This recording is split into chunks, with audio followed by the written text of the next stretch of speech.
Here. Good morning to you. It's an historic day. I know yesterday afternoon, I think they're about 9 or 10 hours ahead of us when this happened. I said, it's just surreal. I want to ask you about the Ida and the damage there, but first of all, let's talk about Afghanistan and your thoughts.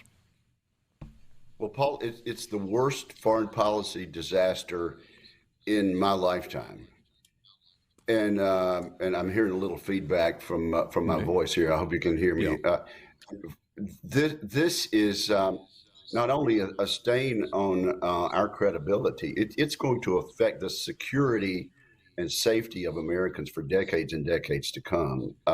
Not only have we shamefully abandoned our allies and people who've stood with us for 20 years, but we've sent a signal to NATO that we can't be depended on. Our British allies, our most steadfast friends, are furious at the United States. Yeah. I've talked to the ambassadors from Uzbekistan and Kazakhstan in the last few days. They tell me there's a new reality in the region there. Now, Uzbekistan has a special relationship with our Mississippi National Guard, and they were very reluctant to take our airplanes when we started evacuating. So I can't begin to tell you what a clumsy, shameful way this was to execute this ill-conceived plan. Do you have any information that we've detonated or destroyed some of that equipment?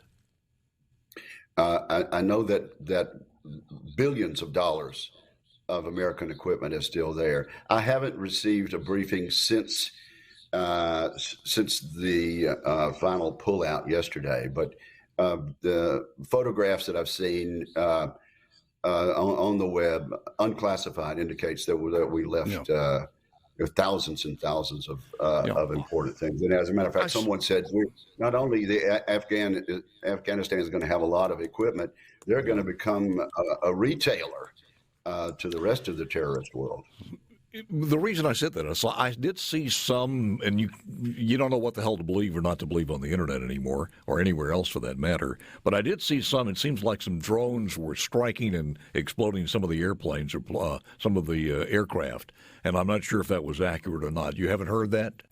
You may have a briefing on that. I have not been briefed in the last 24 hours. No, it was one of those things.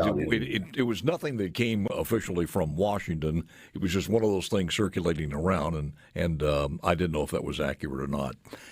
Do we actually know how many? I guess you heard Secretary Blinken yesterday, Paul. I did. It's the most unrealistic assessment by a foreign policy official that I've ever seen it, and I've been watching this as an adult now since 1970.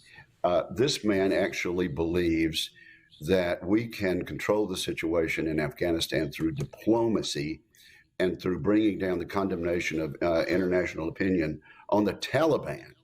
And not only has this been a disaster, but if this man is the one whispering in Joe Biden's ear about what to do in the coming months, coming years, the last 3.5 years of this administration, we have very, very, very dangerous leadership in Washington, D.C. Congressman Elsie, we just played, I think it's his name, from Texas, a Republican, said it perfectly, and I've heard it before. We have got academia running the military infrastructure in our country, and not generals, and they need to get the hell out of the way. I do notice that there is one story on the web that 90 retired generals, admirals, are calling for Biden regime Defense Secretary Lloyd Austin, Joint Chiefs of Staffs, or Joint Chief Staff Chairman Mark Milley to resign, and that is coming from a lot of, and growing so far, 90 retired generals. Okay, so they, I saw that move on the internet this morning and on Twitter. Yeah. I wasn't sure if it was retired generals, but actually, that needs to come from people that aren't in the military anymore. Under our system of government, the civilian leaders say what to do, and those of us in the military salute. That's worked well for the United States for centuries. But in this case, Paul, we pulled out the suppliers and the equipment people within a week of Biden's announcement. We took our close air support away from the Afghan army, then told them to defend themselves when they've always depended on American close air support.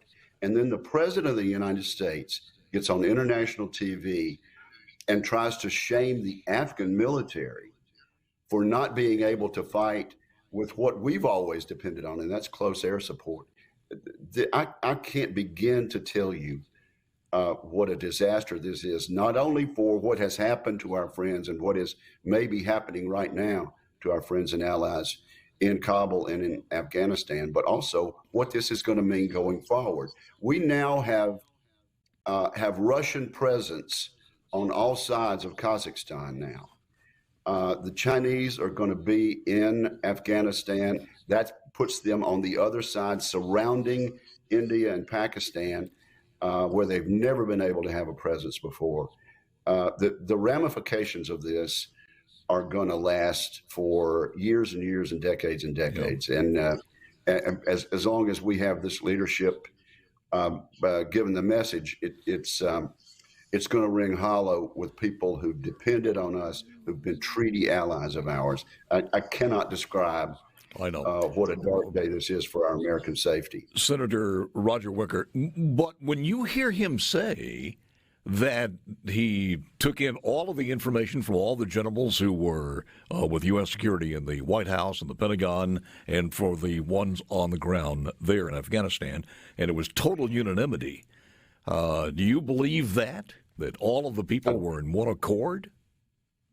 I don't believe that. And I'll tell you, this president lies every day. And as my commander in chief, as a former lieutenant colonel in the Air Force, it pains me to say that.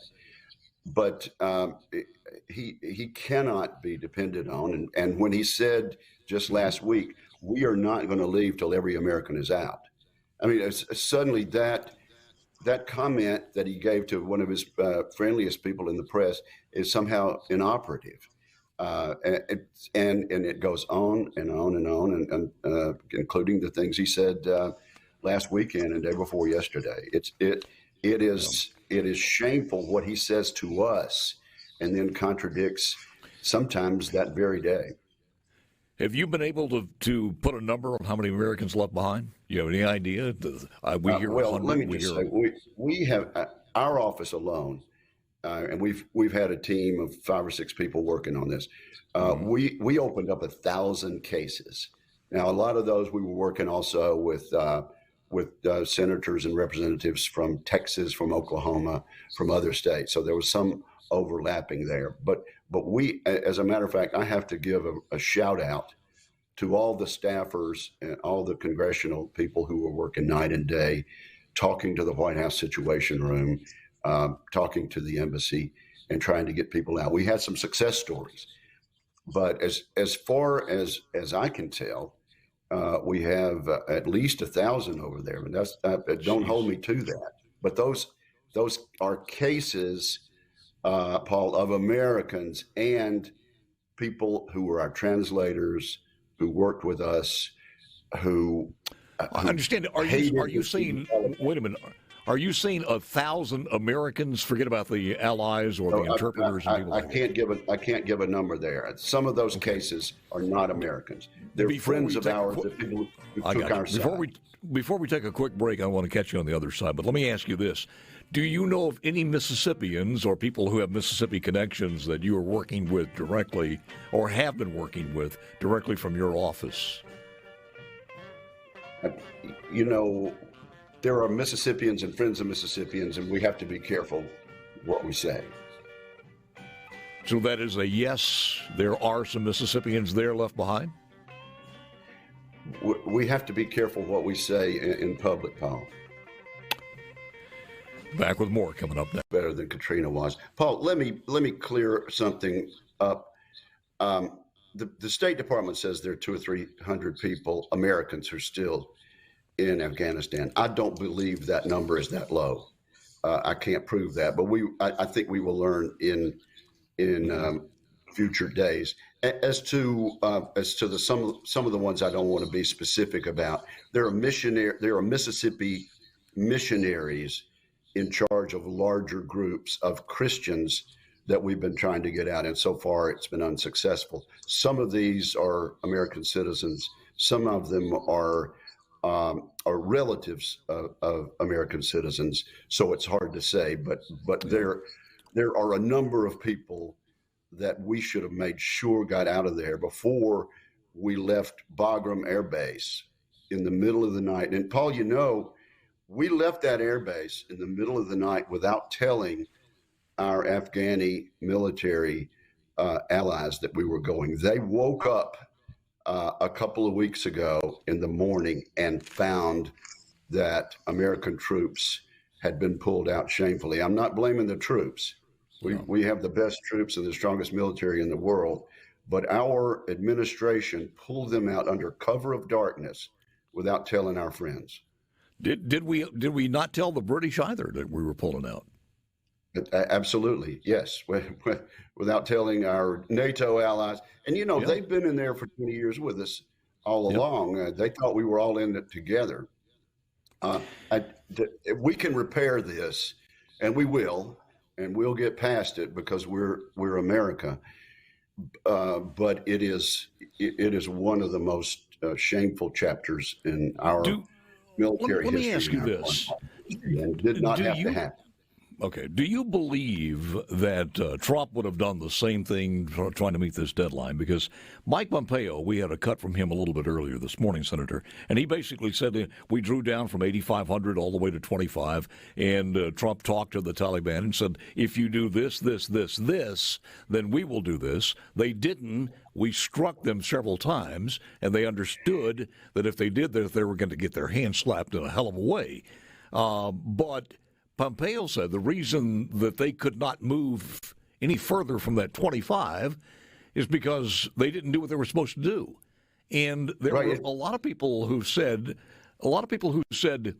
Trump would have been open to anyone who said, let's just leave the 2,500 troops there as a consulting basis for as long as it takes, like we're in so many other locations. Do you think that would have happened had he been reelected? I can't believe President Donald Trump would have done this based on the information that the military people were giving at the time. I tell you, I think Mike Pompeo was a great Secretary of State. I mean, Mike Pompeo could be President of the United States if he so chose. He would never have said the things, he would never have recommended the things to a President Trump that Blinken recommended to Biden, and he would never have made the misstatements and the rosy scenario and almost unbelievable foreign policy statements that our Secretary of State made yesterday. No, Mike Pompeo, I would have had a great deal of confidence in. He has got the president, meaning the president's going to address the nation a little bit later on today. I think it's this afternoon. I'm not sure. What do you want to hear him say? Well, there's very little that he could say. I mean, I guess he could say, I'm sorry for the misstatements that I've made in the last 2 weeks. They turned out not to be true.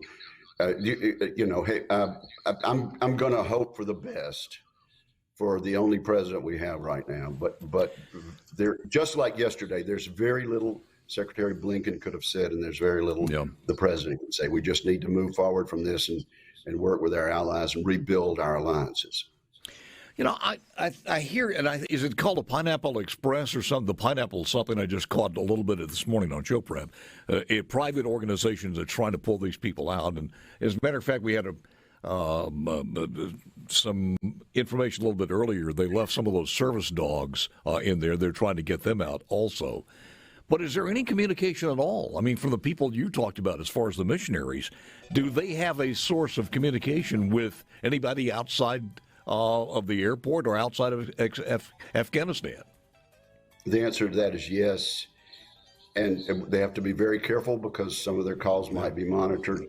I've been talking to a source that I have in another city in Afghanistan involving several Americans there. The effort isn't over And yes, former military people who've been there, who relied on the good offices of Afghans who wanted to be on the side of America and wanted to be on the side of freedom. Those military people are not forgetting their friends, and the informal networks are going to continue to work on.